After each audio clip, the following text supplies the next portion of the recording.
bampezareje mu bandi bose twari kumwe. Bampezareje nyine abasore bose bari buzuye urebe twari abasore barenga nka 80. Je mama bampezareje cyo genda babara cyane ndabati bigeze gute abavandimwe bamba hafi subirayo amen subireyo izi ngo byarangiye nuko ndatasha subireyo mama bankorera ibintu bitabaho mama subiza ya myaka yanje ya kera nene narabaye desactive ndavuga ati ni ikimana ari shatse tibampezaje toshasha sinigeze fotogwa sinigeze finga sinigeze nizo kubona ku gifomu bijya byanje byakera nizo bagaruye rero Imana mu ijuru yakoze ico kishe babona akusha ico gitondo mucishemere nije pastor bari bagira nakazimbwiriza igitondo ngaba nakazimbwiriza abantu bose kabako mucishemere siko nakazimbwira twamatugura bafure kwa katubye nigisirima mucishemere dusaba cordo w'inkambi aratubwira ati muzoza mutarama dufungura igitaramo ngira ngo n'ubungu kiracahari twaba dufungura igitaramo aho ngaho umunsi wa mbere nje wahagarikiye ndahagarikira ndavuga tugomba gutarama twakatwiruka muri ya nkambi tukaza tumanuka tukigiye po mucishemere ariko dutanga haleluya iza kuhava barababara cyane na bene wacu bamwe tubana bakamwonga pastor barariza bari uwo munsi yabaye urugiye pastor Rever ariko man mucishemere kwa nimba ari imbaraga nyine nkigira nizo mucishemere gusenga ufite ibibazo kuriya nizo zambe ufite ibibazo ni uzumenya ukuntu usenga ndarasenze ndavuga ngo nje abandi twabasengera bakabona amadosi njewe pi bamangu bitareshe ndavuga ati nibingibi ya mana ukwingize gute ndababara pe ariko igitondo kimwe Imana uzuko nagiye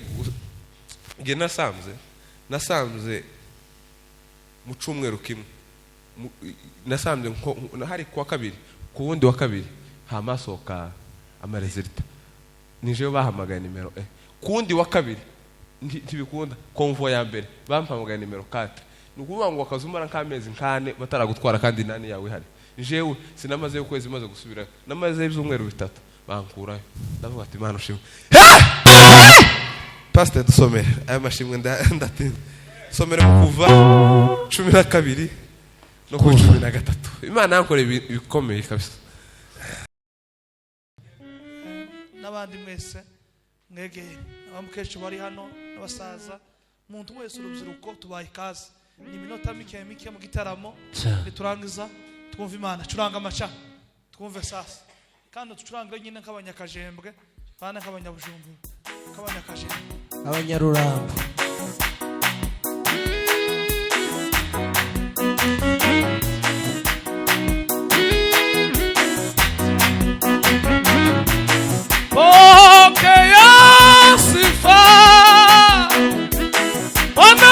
Pokea sifa jina lako litukuzwe wanapokea sifa wewe pokea sifa wanapokea sifa wewe jina lako litukuzwe wanapokea sifa wewe akirishimwe wae wanakirishimwe sina gawe nijua wanakirishimwe pokea sifa sifa jina lako litukuzwe wanapokea sifa pokea sifa pokea sifa wanapokea sifa jina lako litukuzwe wanapokea sifa akirishimwe akirishimwe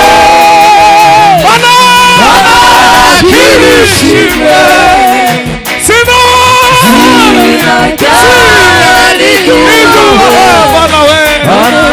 akirishimwe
Yesu ashimwe.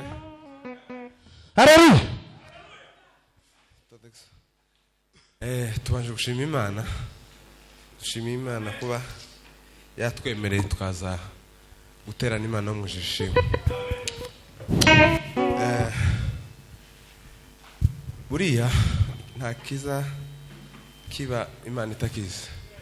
Imigambi yose Imana ibiyizi ku buzima bwacu. Naje mperekeje pasiteri ariko imana yo hari byo yari yateguye. Bwana sifiwe.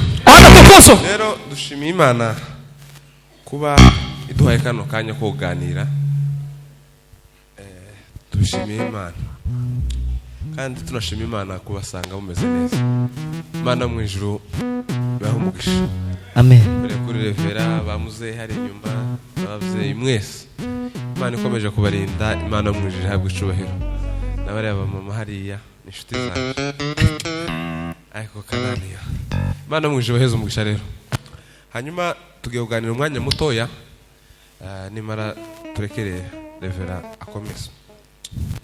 Bishimiye kubana n'umuvandimwe hano twabanye mu bihe bikomeye kabisa hano hamwe twari turi hariya mu Cisheme. Twari mu buzima bugoye.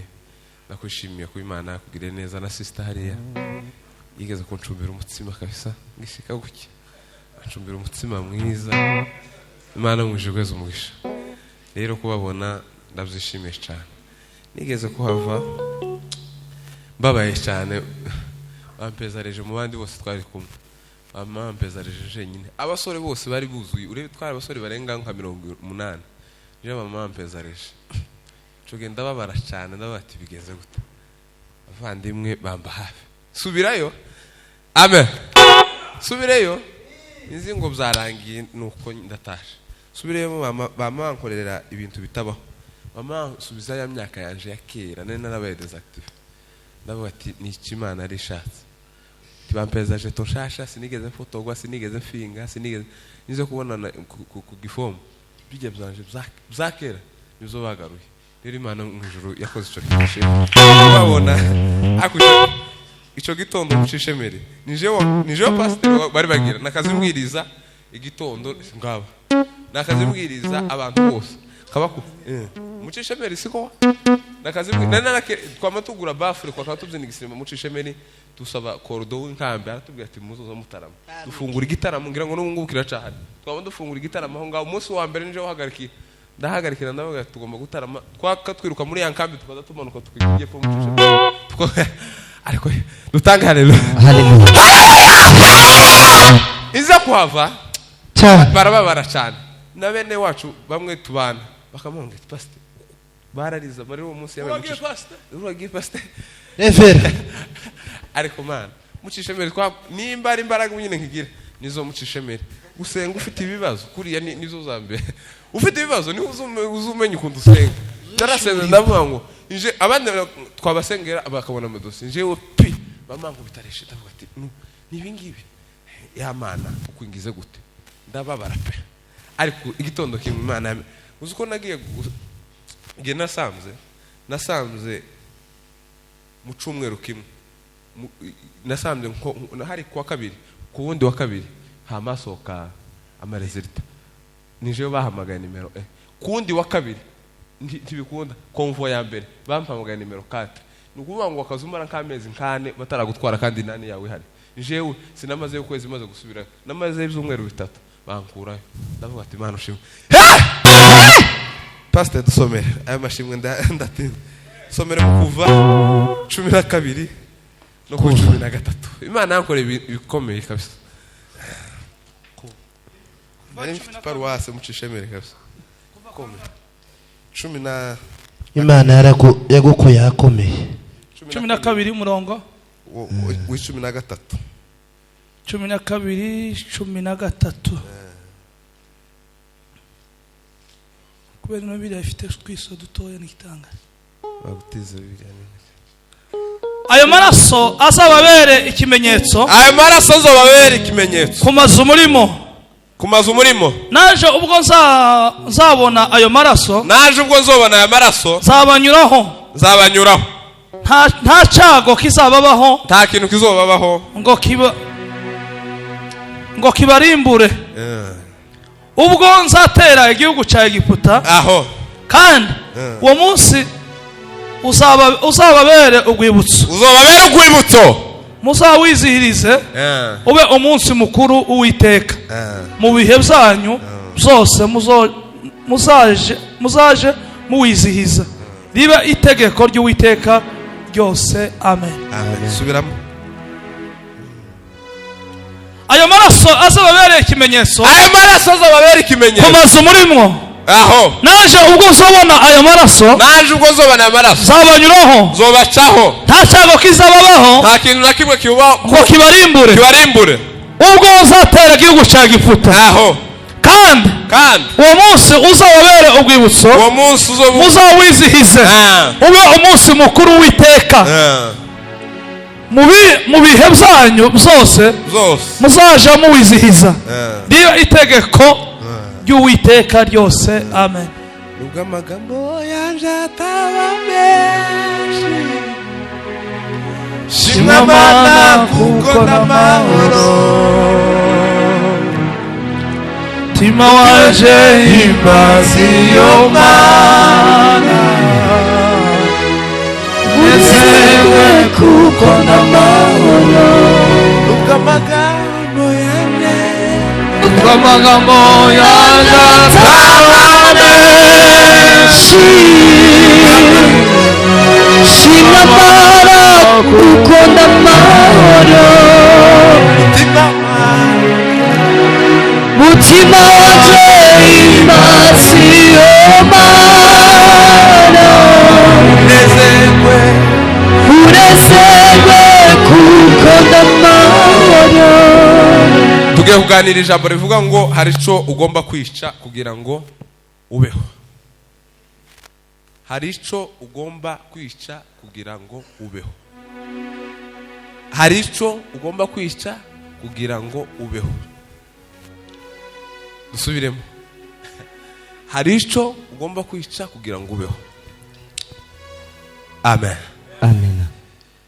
twasomye ijambo ryiza hariya ritubwira hejuru y'amaraso ya Yesu Kristo.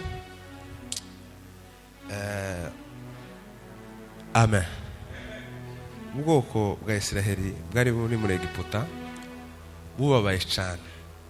Yesu yumva ukuntu bababaye, ahagurutsa umugabo w'Imana Mose, aramubwira ati genda unkurira ubwoko bwanje muri Egiputa, mbabajwe n'ububabare Faraho akomeza kubakorera. amen. Amen. ati haguruka ugende mu gihugu cya Egiputa. muzi ukuntu yavutse, zose mbisubiramo, muzi ukuntu baganiriye, muzi ahantu bahuriye, Imana ije kumubwira ahantu Imana bahuriye, umuriro waka mu ivunzi ry'umuriro, arayegera aravuga ati kwetura inkweto, hano nahera hahera. amen. amen. Amen. kugeza ubwo yavuye muri Egiputa niho yavukiye, aragenda ahunze. agarutse rero igihe aragiye niho Imana yamubwiye aya makuru, yamubwira ati babajwe n'ubwoko bwanje buri muri Egiputa, genda ubakore hariya. ntigeze yita ku kintu arico cose, arahaguruka aragenda ajana n'ibyo byose. ariko Imana waje kugenda bakoranye ibiganiro, baraganira, haba ibiganiro entre ya Mose n'Imana. Mose abaza Imana, ngiye kwa Faraho icyambere sinzi kuvuga, zoshika mbabwire ngo ninde wantumye. ashikara avuga ngo ushike babwire ngo ndiho yabantumyeho. amen. Amen. ushike babwire ngo ndiho yabantumyeho. nuwo. haleluya. Haleluya. baragenda washike bakoranye n'ibiganiro bingahe, iki kiye gitangaza zoshika bakora. Imana yamubwira ngo niko ufite mu maboko, ngo ufite muzi ko abantu baragira baba bafite inkoni, bavuga ngo iyo nkoni irambike hasi, ngo irambike hasi ihinduka inzoka, ngo arayihunga. Imana yamubwira ngo reka kuyihunga, ongera kandi uyifate, ngo ongera kandi agire arayifata, ihinduka iki inkoni. Haleluya. aramubwira ngo nibatemezwa n'ibyo ngibyo, bazufate kandi ikiganza cyawe ngo gushire mu kwaha, ngo aragufata ngo gushira mu kwaha kuza kuriho ibibero. aramubwira ngo reka kurongera kuwe kuzima, ati ongera kandi ugusubizemo, ngo gusubizemo kuza kandi ari kuzima. ngo genda nibatemezwa n'ibyo bintu, ugende ufate amazi yo mu nyanja, ngo uzemene umusozi, ngo azohinduka amaraso, ngo azohora ibitangaza by'Imana, tuzamura ibiganza. Haleluya. baragenda adafite ubwoba kuko hari umuntu bari baganiriye. Bwana asifiwe. hari icyo ugomba kwica kugira ngo ubeho. ngo yamagenda afite confidence yose. Bwana sifiwe. Baragenda ngo aje gushika ateranya abagabo bakomeye bene wabo aravuga ati ndiwe ati none naje kubakura. Baramupimisha baravuga ati no bivanye n'ukuntu tubabaye hano n'uyu mugabo ukuntu ameze Farawo kibikunda ko tuva hano. Izo ntibikunda yo n'amagambo yawe ugenda yareke ngo yamafata urugendo neza neza no kwa Farawo. Bashikara mubwira Farawo ufite amakuru amwe gusa naje kubwira ngo reka ubwoko bw'Imana uve hano. Wowe wavuye hano kwanza ukoze amadeke none usuye kandi ugaruka gute? Tuzi ko yari yavuye hariya yahunze yishe umugabo yamuzise mu mucanga none ugarutse hano uti Imana yakutumye. Bwana sifiwe. Baravuze ngo aramubwira ati yakutumyeho bafata yankoni baraganira ibiganiro ngo yakubite hasi. Nawe ahamagara abapfumu n'abakonikoni ngo bazane inzoka zabo ngo bazishiraho ngaho. Yankoni ya Mose yamitoragura za nzoka zose yamigira gucya kose kwa mutwe. Ikintu natekereje nibajije ikibazo kimwe pastor, nibajije ikibazo kimwe. None yankoni za nzoka zage muri yankoni arasoba kandi arayifata. Ico kibazo nakibajije hose ndamenya isiguro yacu. Yarebetse hasi none igihe yatumira ngo twatuzo akucho kintu sarantanga dutanga Bwana sifiwe. Yamongera kandi ngo arayitora yongera kandi kuba yakora umva imbaraga z'Imana. Warangize abatendagiye muzi bigeragezo Imana yateje Farawo. Ibikere biratera hatera ni inda ibikere hatera urubura ibibugu aho amazi amaraso imfura zose kintu cyose cy'imfura oya cyose ndakigera ku cyo cyanyuma bino bindi biba mu nzu ibihe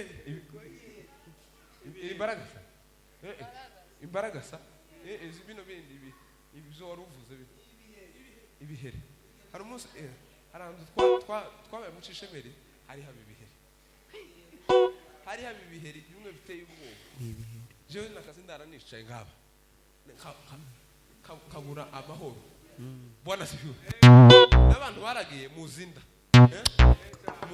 ngira ngo nimba hari ikintu kiza gihungabanya umuntu imeni ibyo bintu uyugiye gusinzira ukumva ikintu kigukozeho kico kazo kirakurya ariko yamenangira umutima we baravuga ngo sinshobora aravuga ngo sinshobora kubarekura. Ibyo byose biragenda iyo byahereye aravuga ati sinshobora kubarekura. Imana ibwira Mose iramubwira ngo ngiye gukora ikintu kimwe muri kino gihugu cya Egiputa kimwe gusa nimara kugira ngo imbaraga z'Imana ziyerekane. Kandi hari ahantu nasomye pastor harambwiye ngo Imana yabwiye Mose yamubwira ngo nzobanza ninangira umutima wa Farawo kugira ngo abone ko imbaraga z'Imana zihari. Bwana sifiwe. Imana yari ifite imbaraga zo gutega umutima wa Farawo kamwe uwo munsi na même jour abarekura. Ariko yamubwira ngo nzobanza ninangira umutima wa Farawo kugira ngo imbaraga z'Imana ziyerekane. Tuzamure ibiganza by'Imana. Amen. Yamubwira ati ngiye gukora ikintu kimwe gusa kugira ngo abone imbaraga z'Imana. Yamubwira ngo kugira abana baje bagende bafate umwana w'intama cyangwa w'ihene ngo bawufate bawubage ngo ndetse n'utabasha kuwuca ngo bagende bawugabanya ngo nimara ngo bafate amaraso ngo bagende bayasiga ku bihamambirizo ngo ndaza nkore igitangaza ngo icyo gitangaza nimara kubikora Farawo arabarekura. Amen. Farawo arabarekura ngo bagenda bafata umwana w'intama abantu Isiraheli bose ngo bagenda basiga amaraso ku bihamambirizo ngo bagenda basiga ku amaraso ku bihamambirizo. Warangiza mu gicuku cyanyu Imana irerekana. Duhanga haleluya.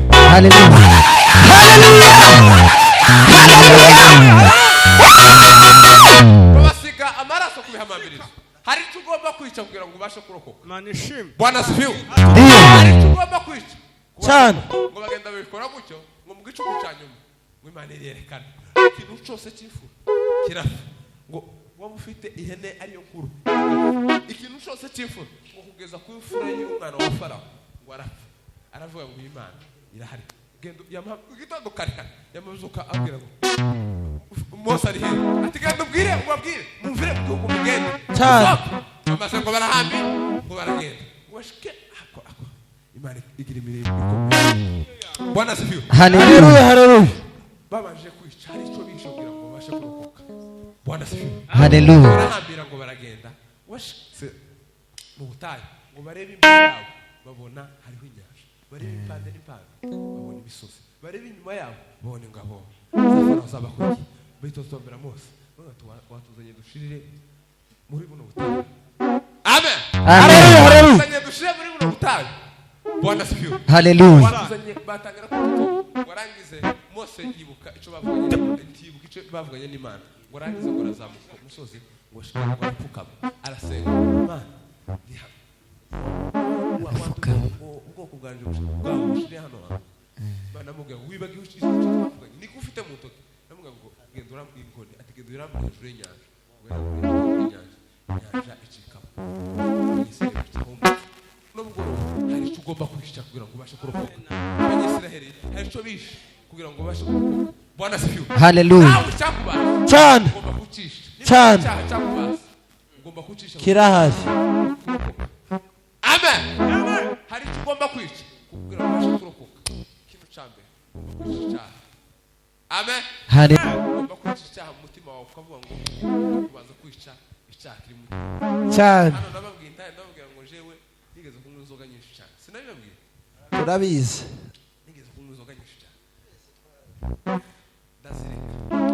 umunsi naziretse nami numva ngize amahoro mu mutima ngize umunezero ngira ibyishimo.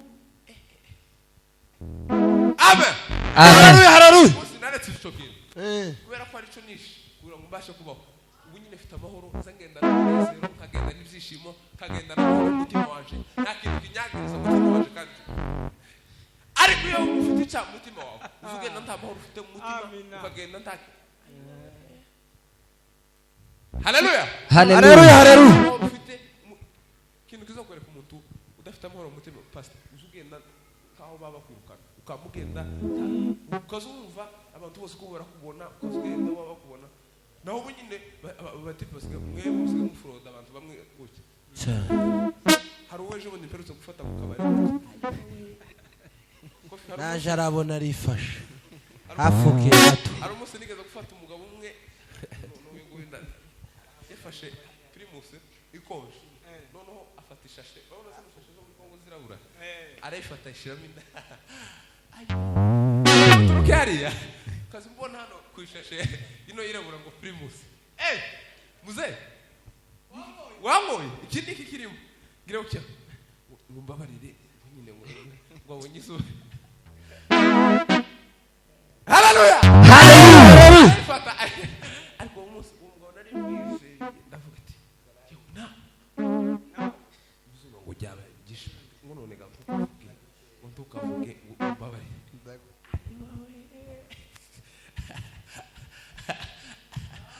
ariko patrike ba amaso umunsi ndawe zamuka papa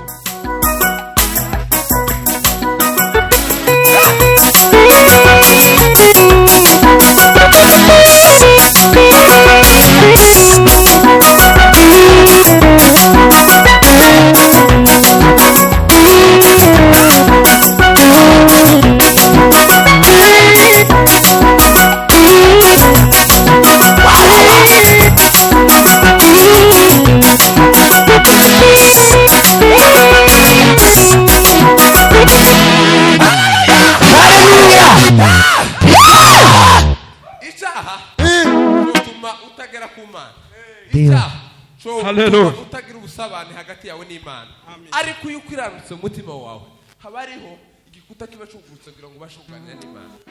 Bwana sifiwe. Haleluya. Kiza kituma utagera ku buzaba ariko iyo ubaye ibintu biranga umuntu iyo amaraso yamugezeho ikintu ca mbere iyo amaraso yakugezeho ikintu ca mbere uzuvuga neza ukamenya kuvuga neza ukamenya kuganira n'abantu neza abantu bose mwaza muvugana ukumva ko uhujije ariko hari abantu hano babayeho bataganira kandi babana ari inshuti ariko iyo amaraso ya Yesu yakugezeho neza amaraso iyo yakugezeho neza cyangwa yapfushije ikintu ca mbere uzuvuga neza ikintu ca kabiri uzabifuriza ibyiza abantu uzabifuriza abantu bose ibyiza ukakomeza kubifuriza ibyiza kubera ko ufite amaraso yakugezeho uzabifuriza abandi ibyiza ndasara none muri watsi ikintu cya gatatu gusangira n'abandi tuza wisangiza wenyine ukaza ukomeza ugaparitaje n'abandi bantu bose ibyo ufite ibyo ntuze naje ubwanje ugakomeza guparitaje n'abantu bose waba ufite umwambaro 6 undi afite umwe ukamuheza amaraso aba yakugezeho neza maraso ya Yesu cyo nabasabira nuko ugomba kwica ikintu kugira ngo ubashe kurokoka ugomba hari ibyo ugomba kwica ugomba kureba ahantu icyo wateshutseho ibintu ni byinshi urashaka kuba udazusambana urashaka kuba utazumwa inzoga urugambo rwabaye rwinshi mu bantu ugasanga umuntu bahereye mu gitondo bicariye umuntu bukamabwira ariko urwo rugambo ye Imana iturinde urugambo rw'Yesu mwicariye umuntu kumuramugamba nta kintu ukaza ugwanya iwanyu ngo kubera ko yateye imbere hari umuntu umwe bigeze kugira ngo wazajye umuceri ngo uhendutse ariko Mana ndarivuze none cyane wazajye ngo umuceri uhendutse kawuzi ngo wazajye ngo umuceri ngo ubibere ikeye ndarivuze uko ni urugambo amen wazajye umuceri ngo areka none kaceceke ariko bene data mumenye kuvuga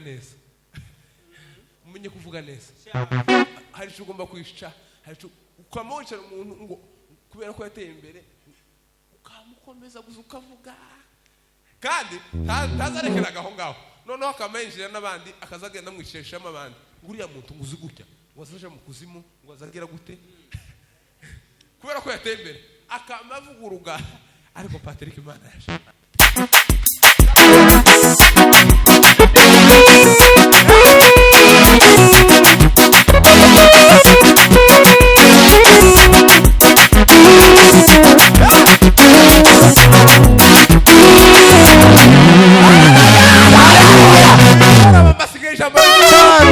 mwicaza kamere zanyu itakuba kamerewe mwakira ijambo ry'Imana amen